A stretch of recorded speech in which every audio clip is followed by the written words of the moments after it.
It was an unusually quiet evening in the suburban neighborhood where Jamal lived.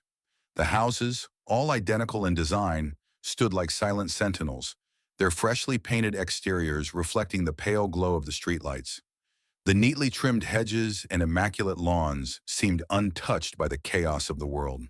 The usual sounds of suburban life, distant chatter, a car door slamming, or the occasional bark of a dog, seemed to be on hold as the night settled in.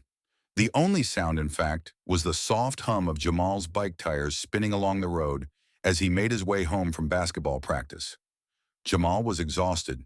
His muscles ached from the intensity of practice, but his mind was distracted, plagued by the thoughts of the awkward moments with his teammates, the looks he had received, and the words that had been left unsaid.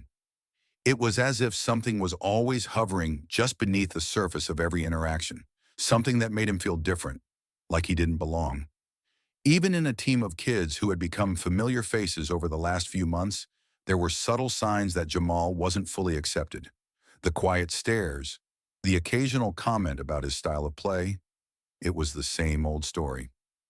As Jamal pedaled slowly down the quiet suburban street, the headlights of a car suddenly caught his attention. He didn't need to look up to know what was coming. The familiar sirens wailed, and before he could even think, the flashing red and blue lights of a police car appeared in his peripheral vision, illuminating the street and casting eerie shadows across the pavement. The hair on the back of Jamal's neck stood up as the car slowed and came to a stop next to him. He didn't have to look at the officer to know exactly what this situation was about. This was no ordinary stop. He had been in situations like this before. The officer was already eyeing him, eyes scanning him from head to toe, evaluating him in ways that made Jamal feel small. The officer rolled down his window and looked at Jamal with a dismissive, almost contemptuous expression. "What's your name?" the officer barked, his voice carrying authority and suspicion. Jamal's stomach sank. He wasn't doing anything wrong, but he already knew that didn't matter. The officer had already decided what kind of person he was based on his skin color. Jamal wasn't naive. He had seen the way people looked at him when he walked into certain spaces. He had seen the looks from strangers, from people who were quick to make assumptions based on nothing but the color of his skin. "Just heading home from basketball practice," Jamal replied, trying to keep his voice even and steady. The officer's gaze didn't waver. He didn't offer an acknowledgement, didn't respond with anything that indicated he was buying the story. Instead, the officer got out of the car, stepping toward Jamal with a slow, deliberate pace.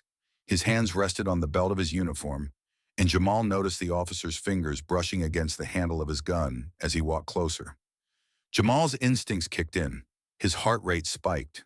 "You look like a kid who's been up to no good," the officer said as he got closer to Jamal. He wasn't just questioning, he was accusing. "Where'd you steal that bike?" Jamal flinched. The words hit him like a punch to the gut. He had been through this before, but it never stopped stinging.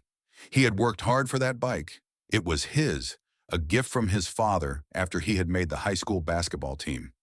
It represented something earned, not something taken.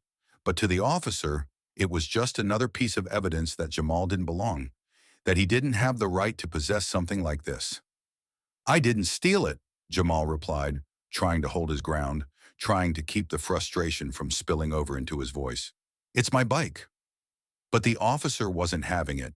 He stepped closer, peering over Jamal's shoulder as if inspecting the bike for any sign of stolen goods. His gaze lingered on the brand of the bike, the condition it was in, but none of it mattered. Jamal wasn't going to convince him. The officer wasn't interested in hearing Jamal's side of the story. "Yeah, right," the officer said dismissively. "You know what? I think I'll check. You got any ID on you?" Jamal's stomach twisted. He knew what was coming next. This wasn't about a bike. It was about him, his race, his appearance, everything that made him other in the eyes of society. He had been stopped before, questioned before, accused before, and it was never about what he had done. It was always about how he was seen. "I don't have it on me," Jamal said, keeping his voice calm but feeling the tension in his chest. The officer's eyes narrowed. "You don't have ID? Then how do I know who you are?" Jamal didn't have to answer. He didn't have to justify himself, but he could already feel the situation escalating, and he knew that this wasn't going to end with him just riding away. You sure you're not lying about that bike?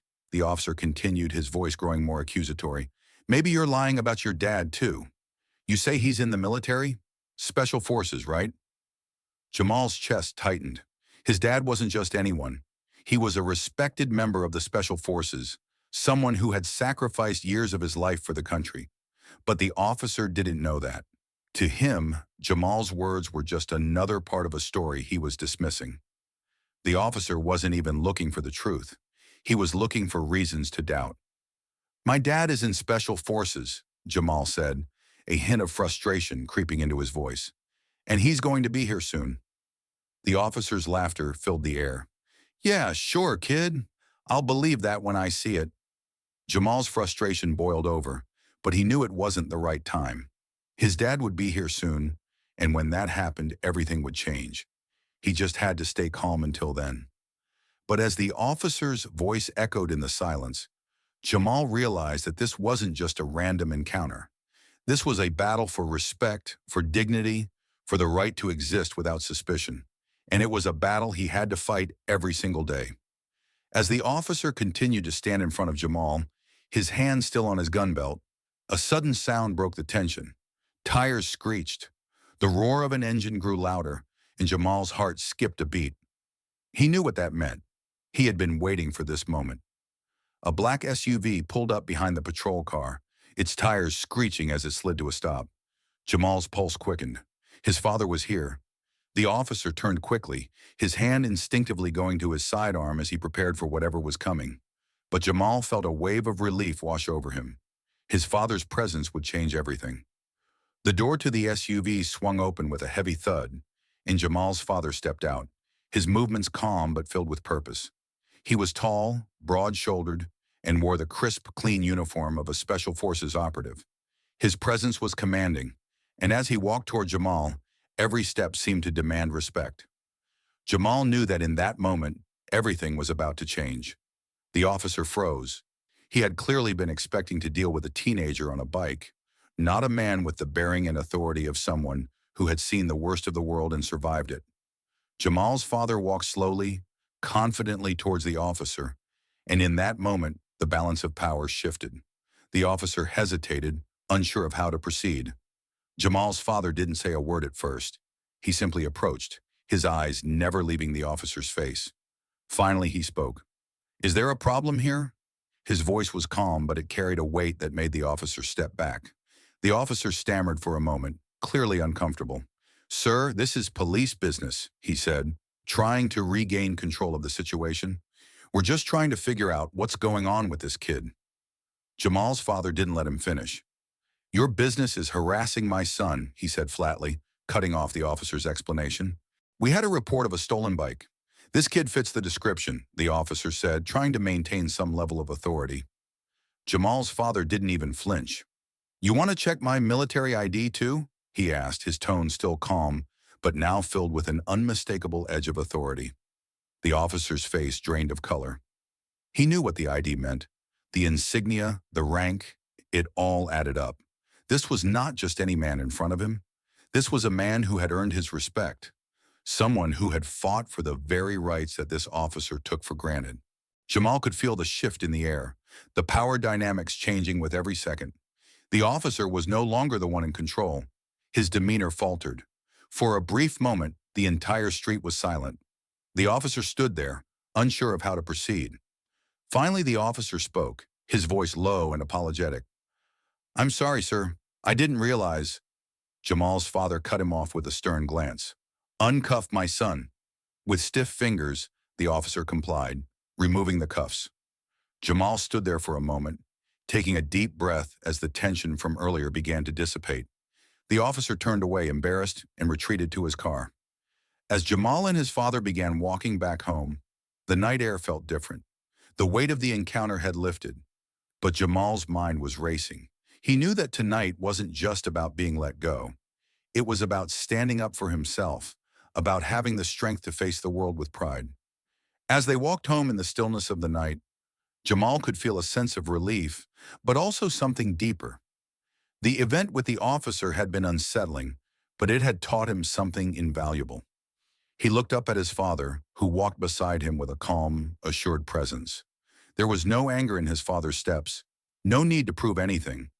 His father had simply acted with a strength that Jamal couldn't quite explain, but deeply admired. "Thanks, Dad," Jamal said softly. His voice had a quiet reverence in it. "I don't know what would have happened if you hadn't shown up." His father glanced down at him and smiled gently.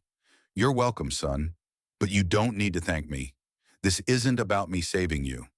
It's about you learning to save yourself, to stand firm in the face of everything the world throws at you." Jamal nodded slowly, digesting his father's words. They walked in silence for a while, the only sound being the rhythm of their footsteps on the pavement. Jamal had always known that his father was strong, but now he was beginning to understand just what kind of strength that was. "Dad," Jamal asked after a while, his voice quieter, "why do people always assume the worst about me? Why do they always treat me like I'm guilty of something?" His father's eyes softened as he looked down at him, sensing the hurt in his son's voice. "Because, son, some people see the world through a lens. They've been taught to fear what they don't understand, to judge what they don't know. You've seen it before. People look at you and assume things based on your skin color, your appearance. They don't give you a chance to show who you are." Jamal's chest tightened. He had always felt it, that weight of being judged for things he couldn't control, but hearing his father explain it so simply made it hit harder. He wasn't just a kid facing prejudice. He was part of a long history of people who had been misunderstood, dehumanized, and judged because of their race. "But Dad," Jamal said, his voice full of frustration, "how do I deal with that? How do I make people see that I'm not the stereotype they think I am? That I'm more than what they see?" His father stopped walking and placed a hand on Jamal's shoulder. They were standing still now in the middle of the street, surrounded by the quiet hum of the night. "You don't need to make them see anything," his father said firmly, his voice steady with the wisdom of someone who had lived through his own struggles. "You just need to be yourself. You don't owe anyone an explanation. You don't need to prove your worth to anyone. The right people will see who you are, and the ones who can't, they're not worth your time." Jamal's heart swelled.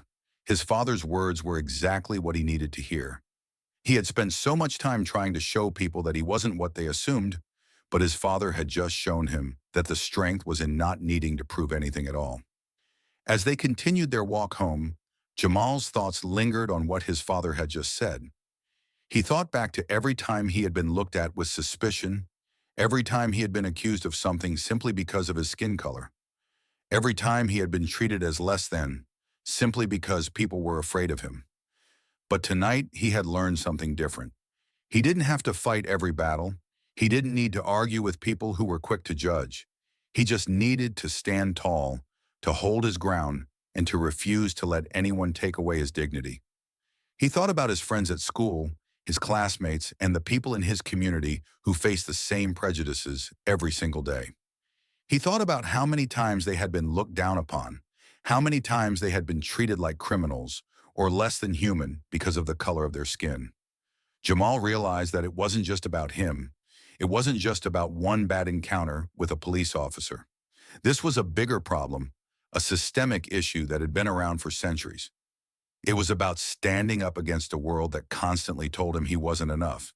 But Jamal knew now that the way to fight this wasn't with anger or violence. It wasn't even about winning every fight. It was about standing firm, about maintaining your dignity in the face of hatred and ignorance. Jamal didn't have to prove anything. His worth was not up for debate. His strength wasn't in fighting back, but in standing tall and being unbroken. By the time Jamal and his father arrived home, the tension of the evening had faded. Jamal felt a sense of peace that he hadn't felt before. The ordeal with the police officer was over, but the lesson Jamal had learned was just beginning to sink in. As they walked through the door of their house, Jamal turned to his father.